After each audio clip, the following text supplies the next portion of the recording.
Hello बच्चों, let's start the question. The question says chromium forms most stable compound in the following oxidation state. तो हमें पूछा गया है इनमें से जो फॉलोइंग हमें ऑक्सीडेशन स्टेट दी गई है, इनमें से कौन से ऑक्सीडेशन स्टेट में जो क्रोमियम है वो मोस्ट स्टेबल कंपाउंड बनाता है। तो first option chromium plus one oxidation state में है, सेकंड में chromium plus two oxidation state में है, सी ऑप्शन में chromium plus three oxidation state में एंड डी ऑप्शन में chromium plus four oxidation state में है। तो सबसे पहले हम यहाँ पे की कंसेप्ट लिखते हैं।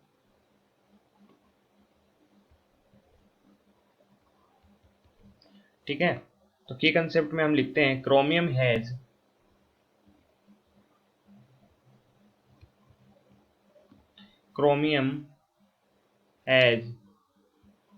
Ground state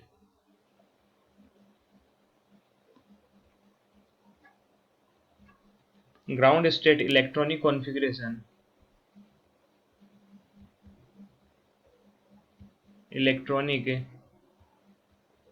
configuration of argon 3d5 4s1। ठीक है, और इसको जब हम ऑर्बिटल व्यू में बताते हैं तो आर्गन आर्गन को हमने वैसा ही रख लिया है, फिर डी ऑर्बिटल आ गया हमारा, 3d5 है तो 1 2 3 4 5 एंड 4s1। तो ये तो 3d है और ये 4s है। ठीक है, तो इस तरीके से हमने यहाँ पे इसका ग्राउंड स्टेट इलेक्ट्रॉनिक कॉन्फ़िगरेशन लिखा है क्रोमियम का। अब हम ऑप्शंस की बात करते हैं तो सबसे पहले हम क्रोमियम को देखते हैं, सी ऑप्शन देखते हैं क्रोमियम का। सी ऑप्शन में chromium plus three oxidation state में है, प्लस थ्री ऑक्सीडेशन स्टेट में। तो प्लस थ्री ऑक्सीडेशन स्टेट का मतलब क्या हुआ कि क्रोमियम ने तीन इलेक्ट्रॉन निकाल दिए। तो तीन इलेक्ट्रॉन कैसे निकालेगा क्रोमियम, एक तो 4s वाला निकाल देगा और दो 3d में से निकाल देगा। ठीक है, तो इसने पांच इलेक्ट्रॉन निकाल दिए, सॉरी तीन इलेक्ट्रॉन इसने निकाल दिए, और तीन इलेक्ट्रॉन निकालने के बाद में इसका इलेक्ट्रॉनिक कॉन्फ़िगरेशन क्या रहेगा, आर्गन और 3d3। ठीक है, क्योंकि दो इलेक्ट्रॉन तो इसने 3d में से निकाल दिया और एक ऐसे निकाल दिया, तो इस तरीके का हमें कॉन्फ़िगरेशन मिलेगा। अब इसका हम ऑर्बिटल व्यू बनाते हैं, तो नेक्स्ट स्लाइड पे चलते हैं। ठीक है, तो किस तरीके से बनेगा, chromium plus three oxidation state में है तो हम ओनली डी ऑर्बिटल बना रहे हैं यहाँ पे। इसके पास में तीन इलेक्ट्रॉन है 3d के अंदर। ठीक है, तो जब ये आगे स्प्लिट होगा, या फिर हम पहले ऑर्बिटल्स की बात करते हैं, ऑर्बिटल्स किस तरीके से, इसके क्या क्या है इन ऑर्बिटल के नाम। सबसे पहले हमारे पास में क्या है, डी एक्स वाई, ये डी वाई जेड होगा, ये डी जेड एक्स हो जाएगा, ये डी जेड स्क्वायर हो जाएगा, और ये हो जाएगा D X square minus Y square. ठीक है, तो इस तरीके से ये ऑर्बिटल्स। अब आगे जब इसमें स्प्लिटिंग होगी तो स्प्लिटिंग किस तरीके से होगी, स्प्लिटिंग कब होती है, जब भी हमारे पास में कोई भी मेटल आयन है या मेटल है, उसके चारों तरफ जब लिगेंड आते हैं तो लिगेंड आने के कारण इसके जो ऑर्बिटल्स होते हैं वो स्प्लिट हो जाते हैं। और स्प्लिट कुछ इस तरीके से होंगे इस क्रोमियम प्लस थ्री के।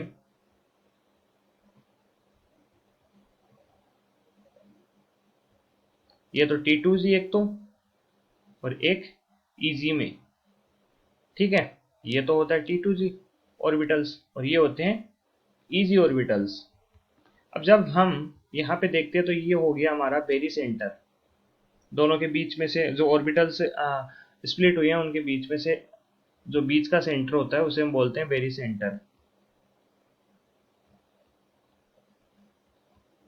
ये हो गया बेरी सेंटर, और ये डी एक्स वाई, ये डी वाई जेड, और ये डी जेड एक्स, ये डी जेड स्क्वायर, ये D X square minus Y square. ठीक है, अब यहाँ पे जब हम इलेक्ट्रॉन फिल करेंगे तो इलेक्ट्रॉन कुछ इस तरीके से, तीन इलेक्ट्रॉन है ये इस तरीके से फिल हो जाएंगे। अब इसमें हमें क्या देखना है, जो क्रोमियम प्लस थ्री है, ये जो तीनों इलेक्ट्रॉन है यहाँ पे T2G हमारा क्या है, हाफ फील्ड हो रखा है। T2G जो ऑर्बिटल्स है इसको हम लिखेंगे हाफ फील्ड। और जब भी जो इलेक्ट्रॉनिक कॉन्फ़िगरेशन लिखते हैं उसमें हाफ फील्ड या फुली फील्ड इलेक्ट्रॉनिक कॉन्फ़िगरेशन होता है, तो वो ज़्यादा स्टेबल होते हैं। ठीक है, तो यहाँ पे क्रोमियम प्लस 3 क्या है, स्टेबिलिटी इसकी बहुत ज़्यादा है क्योंकि इसमें T2G हाफ फील्ड है। अब इसमें मान लो हम क्रोमियम प्लस 3 की जगह क्या ले, दूसरा कोई ऑप्शन कौन सा हमारे पास, जो डी ऑप्शन है क्रोमियम 4 वाला। क्रोमियम जब एक +4 कंडीशन में है, जो डी ऑप्शन है उसकी बात कर रहे हैं हम, तो क्रोमियम जब +4 में होगा तो इसके अंदर क्या हुआ कि इसने एक इलेक्ट्रॉन और निकाल दिया।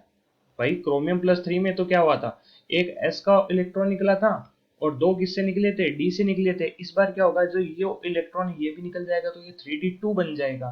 3d2 जब बनेगा तो होगा क्या कि एक इलेक्ट्रॉन तो यहाँ पे रहेगा, एक यहाँ पे रहेगा, और इसका जो dzx या फिर जो लास्ट वाला ऑर्बिटल है ना T2G का, ये भी क्या होगा, फुली हाफ फील्ड नहीं होगा। और हाफ फील्ड नहीं होगा तो क्रोमियम +4 की जो स्टेबिलिटी है वो कम हो जाती है। तो जब क्रोमियम +4 में होता है तो इसको हम क्या लिखते हैं, आर्गन और 3d2। तो ये भी क्या होता है, अनस्टेबल होता है, बिकॉज ये हाफ फील्ड भी नहीं है और फुली फील्ड भी नहीं है। अब डी के बाद में हम बात करते हैं बी ऑप्शन की। तो बी ऑप्शन में क्या है देख, तो बी ऑप्शन में क्रोमियम +2 ऑक्सीडेशन स्टेट में। क्रोमियम किसमें है, +2 ऑक्सीडेशन स्टेट में।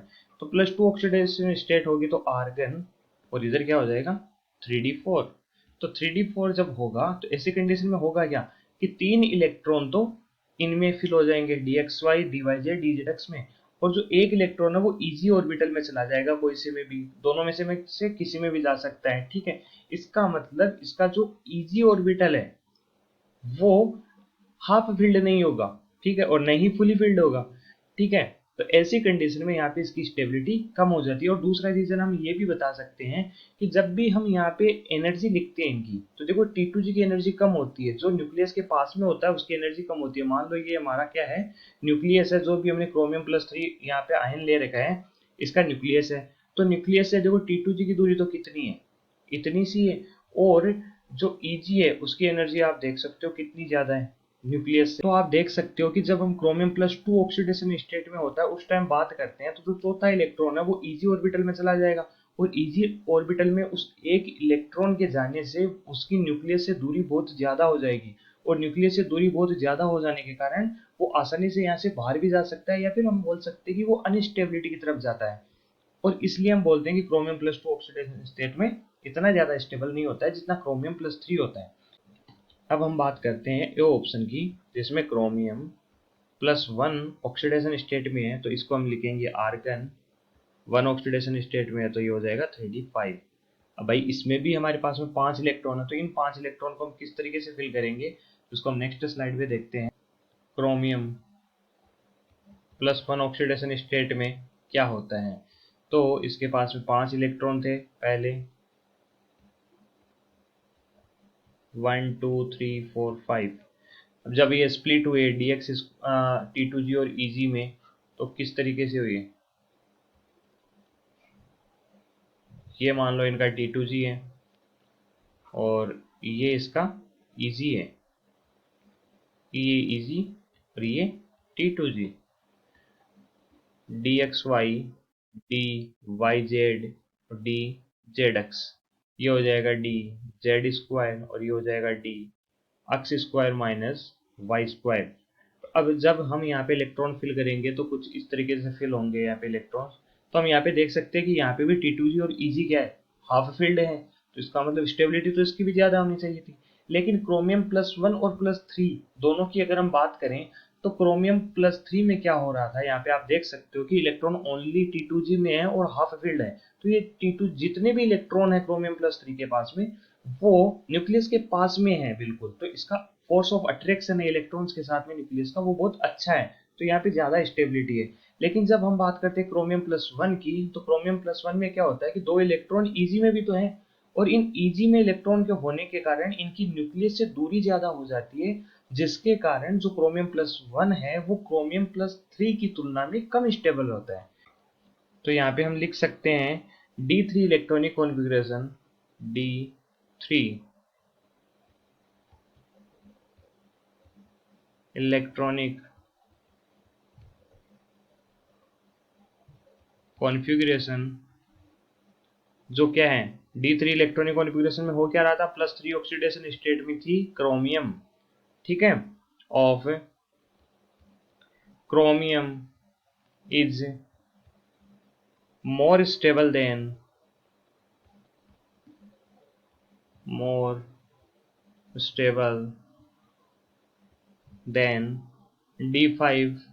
और जब D5 जब क्रोमियम का था तो वो कौन से में था, +1 ऑक्सीडेशन स्टेट में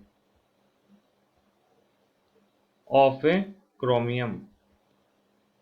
तो हम यहाँ पे बोल सकते हैं, जब हम देखते हैं यहाँ पे कि कौन सा ज़्यादा स्टेबल कॉम्प्लेक्स बनाता है कौन सी ऑक्सीडेशन स्टेट में, तो option C chromium +3 oxidation state में सबसे स्टेबल कंपाउंड बनाता है, तो option C is the correct option. Okay, I hope you understand. Thank you.